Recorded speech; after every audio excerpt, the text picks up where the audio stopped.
Follow कर सकते हैं India's largest online learning app Unacademy पर। आपको करना क्या है, आपको एप्लीकेशन को डाउनलोड करना है और आपको सिर्फ सर्च करना है नित्या क्लासेस और आप पाएंगे हमारे ढेर सारे वीडियोस डिफरेंट सब्जेक्ट्स पर। तो दोस्तों आज ही फॉरवर्ड करें, शेयर करें अपने फ्रेंड्स को एक अच्छी लर्निंग के लिए। नमस्कार, कैसे हैं आप सभी। मैं कामनी गौतम स्वागत करती हूँ आप सभी का हमारे YouTube चैनल नित्या क्लासेस में।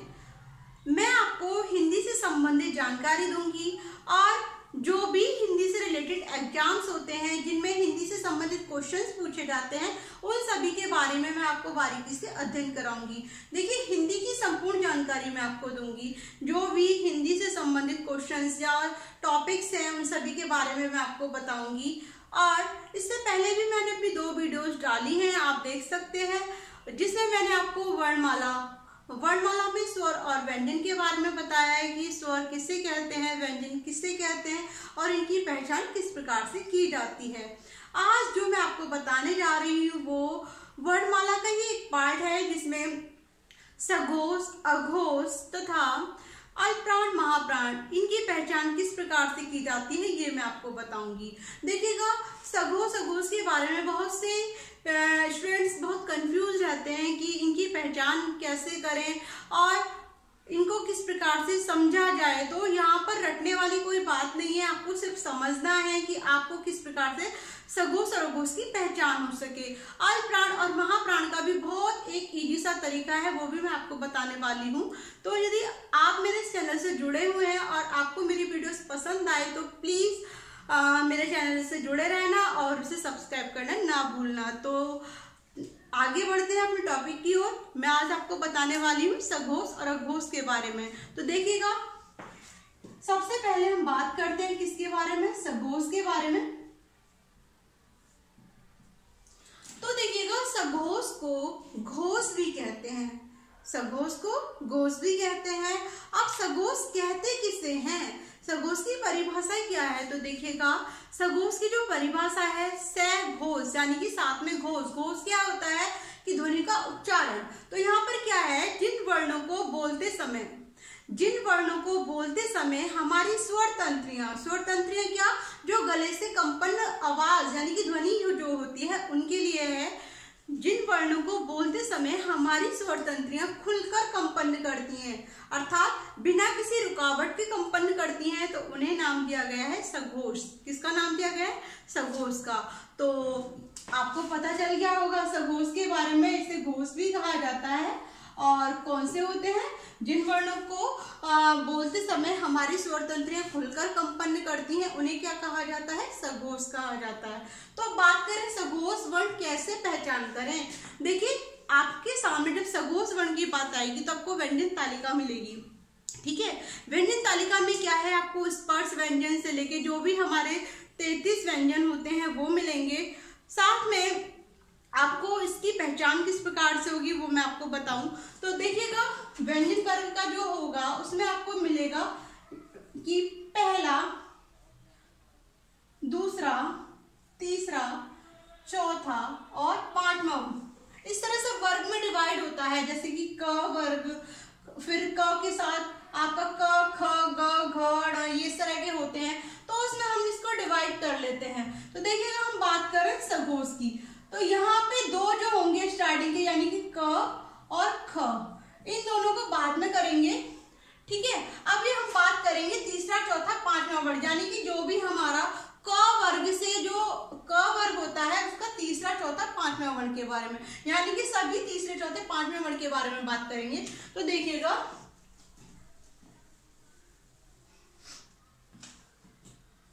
प्रत्येक व्यंजन वर्ग का तीसरा, चौथा, 5वां वर्ण, तीसरा, चौथा, 5वां वर्ण कौन कौन सा है। तीसरा वर्ण कौन सा है, देखिए आपने देखा होगा ग, क, ख, ग आता है ना, क, ख, ग। फिर उसके बाद क्या आता है, घ, फिर ण। अब च, छ को छोड़ दीजिएगा, च, छ को छोड़कर क्या आता है, ज, झ और य, ठीक है। ट, ठ को छोड़ दीजिएगा, ट, ठ के बाद क्या आएगा हमारा, ड, ढ और ण। त थ को छोड़ दीजिए, त थ के बाद द, ध और न। प फ को छोड़ दीजिएगा, प फ के बाद आता है ब, भ और म। यानी कि प्रत्येक व्यंजन वर्ग के तीसरा, चौथा, पांचवा वर्ण किसमें आता है? सघोष में आता है। प्लस इसमें क्या जुड़ा होता है? सघोष में इसमें जुड़ा रहता है साथ में आपके अंतस्थ व्यंजन। कौन से? अंतस्थ। अंतस्थ व्यंजन कौन से होते हैं? मैंने आपको बता दिया है अपनी मेरी पहली वीडियो में, इसके बारे में सारी जानकारी दी है। वो वर्ण जिनमें जीभ सक्रिय रूप से कार्य नहीं करती उन्हें अंतस्थ व्यंजन कहते हैं। तो कौन कौन से हैं? य, र, ल और व। ठीक है, आपको समझ में आ रहा होगा। प्रत्येक व्यंजन वर्ग का तीसरा, चौथा, पांचवा वर्ण, साथ में अंतस्थ व्यंजन और साथ में होगा स्वर। सभी स्वर जो हमारे 11 स्वर हैं उनको काउंट किया गया है। ए, आ, ई, उ, री, ए, ओ, औ, ए, आई, ओ, औ, इनको। और लास्ट का है प्लस, होगा हमारा ह।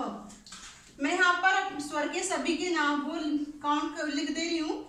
ए, आ, ई, उ, औ, री, ए, आई, ओ और औ। यानी कि ये सभी 11 किसमें आएंगे? स्वर, यानी कि सघोष में आएंगे। ठीक है, तो आपको पता चल गया होगा प्रत्येक व्यंजन वर्ग का तीसरा, चौथा, पांचवा वर्ण प्लस अंतस्थ व्यंजन प्लस सभी स्वर।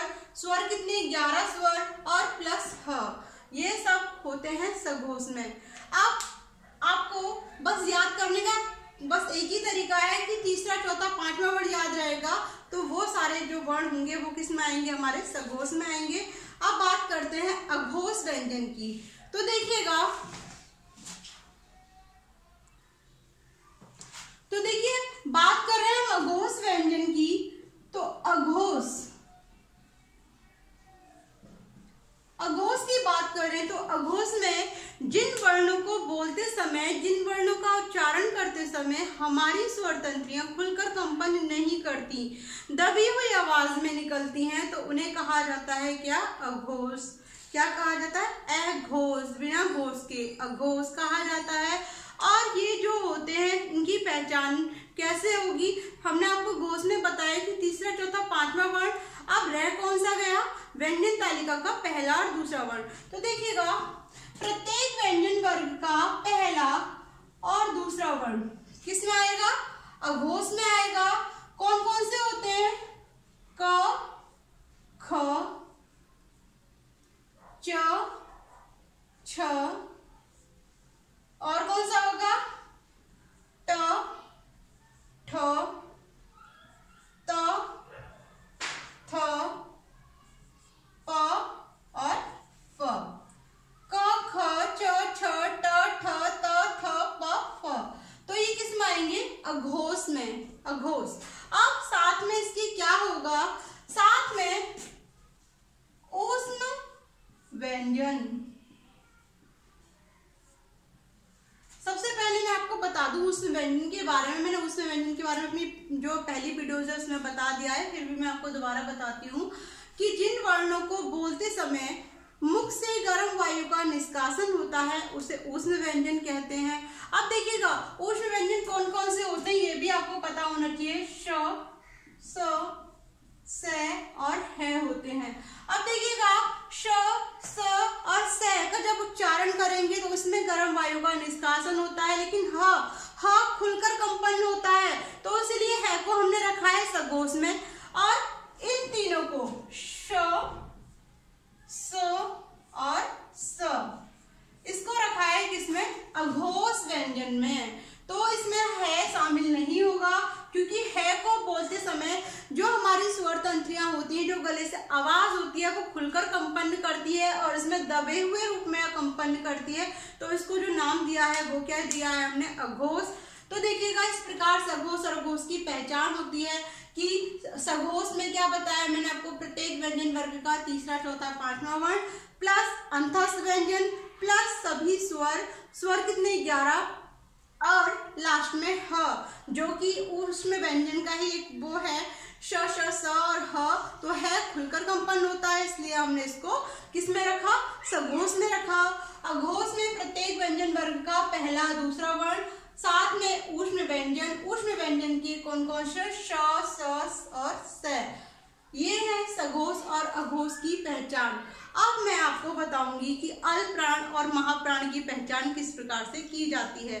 तो देखते हैं अल्पप्राण और महाप्राण के बारे में। देखिएगा क्वेश्चन आता है वायु। वायु क्या, जो हमारे जो जिन वर्णों को बोलते हैं, वायु जो प्रक्षेप की दृष्टि से वर्णों को कितने पार्ट में बांटा गया है। तो देखिएगा वायु क्या, वायु या प्रक्षेप की दृष्टि से वर्ण के प्रकार। तो वर्ण के कितने प्रकार हैं, वायु और प्रक्षेप की दृष्टि से वर्ण के जो प्रकार हैं वो हैं मुख्य रूप से 2। अब कौन कौन से हैं ये भी देख लेते हैं। तो सबसे पहले हम बात करते हैं, एक तो है अल्पप्राण और दूसरा है कौन सा, दूसरा है महाप्राण। तो सबसे पहले मैं आपको अल्पप्राण के बारे में बताऊंगी कि अल्पप्राण किससे कहते हैं। देखिएगा सबसे पहले हम बात करें अल्पप्राण, तो अल्पप्राण को 2 भागों में बांट लीजिएगा, अल्प जमा प्राण। तो यहाँ अल्प है, अल्प का जो अर्थ लगाया जाता है वो लगाया जाता है कम या थोड़ी। किससे लगाया जाता है, कम या थोड़ी। प्लस जो प्राण है, प्राण का अर्थ लगाया जाता है वायु से। किससे लगाया जाता है, वायु से। तो देखिएगा यहाँ कम या थोड़ी वायु का निष्कासन होता है, उसे क्या कहा जाता है, उसे कहा जाता है अल्पप्राण। और यहाँ बात करें महाप्राण की, तो देखिएगा महाप्राण में महा जमा प्राण। तो महा का अर्थ होता है अधिक और प्राण का अर्थ होता है वायु। तो यहाँ पर अधिक वायु का निष्कासन हो, वहां पर क्या हो जाएगा, महाप्राण। तो सबसे पहले अल्पप्राण समझ लेते हैं कि अल्पप्राण के कौन कौन से वर्ण हैं। तो देखिएगा,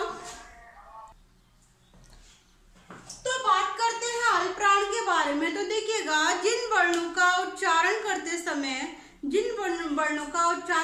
समय कम वायु का निष्कासन होता है उसे अल्पप्राण कहते हैं। और अल्पप्राण जो होते हैं कौन कौन से होते हैं, प्रत्येक व्यंजन वर्ग का पहला, तीसरा और पांचवा वर्ण। कौन सा होता है, पहला, तीसरा और पांचवा वर्ण क्या होते हैं, अल्पप्राण।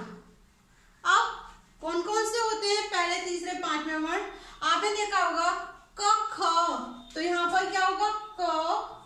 देखिए क जब बोलोगे तो दबी हुई आवाज में बोलते क, और क को जब बोलेंगे तो हमारी जो मुख से गर्म वायु का निष्कासन नहीं होता है।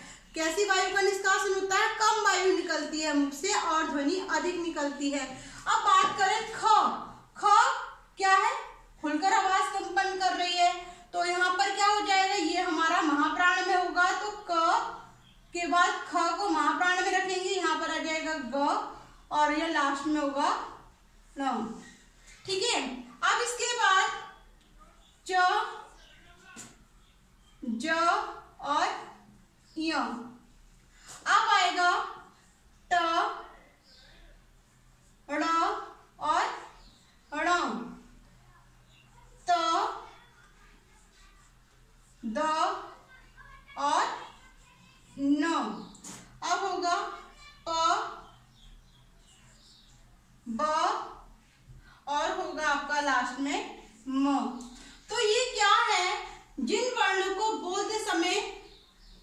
वायु का निष्कासन होता है वो कैसा होता है, कम होता है, वायु निकलती है ना के बराबर। अब इसके साथ साथ कौन से होंगे, अंतस्थ व्यंजन। कौन से होंगे, अंतस्थ व्यंजन होंगे। अब क्या है अंतस्थ व्यंजन में, कैसे पता चलेगा कि अंतस्थ व्यंजन, देखिएगा अंतस्थ व्यंजन की पहचान के लिए देखिएगा क्या है इसमें हमारा कि य लवक होते हैं, य र ल व।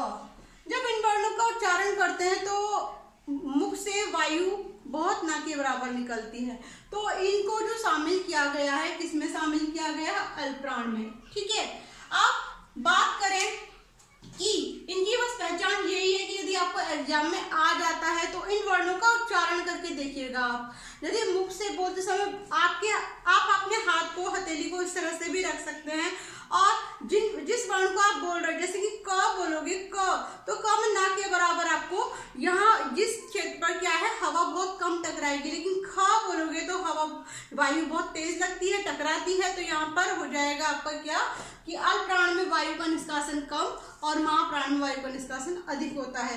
तो देखिएगा इसके अलावा बात करते हैं हम महाप्राण की।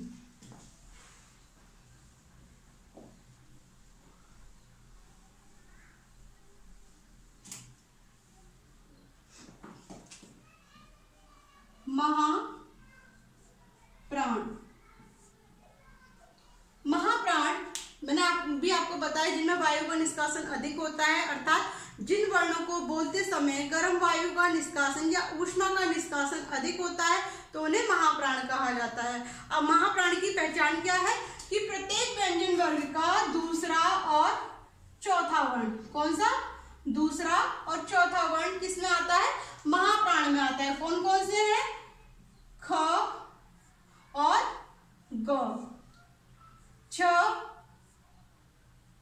और झ। कौन कौन सा है, अब देखिएगा छ और झ। अब लास्ट में क्या हो जाएगा आपका, ठ और ढ, थ और होगा आपका ध, प, फ और भ। ये वो वर्ण हैं जिनको बोलते समय अधिक वायु का निष्कासन होता है, इसीलिए इनका नाम रखा है महाप्राण। अब देखिएगा वर्ण यानी कि वर्ग के अलावा इनमें कौन कौन से वर्ग शामिल है, यानी कि दूसरे और चौथे वर्ण के अलावा इसमें क्या शामिल है, देखिए इसमें है ऊष्म व्यंजन। क्या है, ऊष्म व्यंजन शामिल है। अब ऊष्म व्यंजन में कौन कौन से शामिल होंगे, श, स और स। तो ये सारे किसमें शामिल है, हमारे ऊष्म व्यंजन किसमें शामिल होंगे, हमारे अल्पप्राण में, वो सॉरी महाप्राण में शामिल होंगे। तो ये हो जाएगा अल्पप्राण और महाप्राण की पहचान। तो देखिए अल्पप्राण और महाप्राण की बस एक याद रखिएगा, अल्पप्राण के बारे में पूछा जाए तो पहला, तीसरा, पांचवा वर्ण, साथ में अंतस्थ व्यंजन,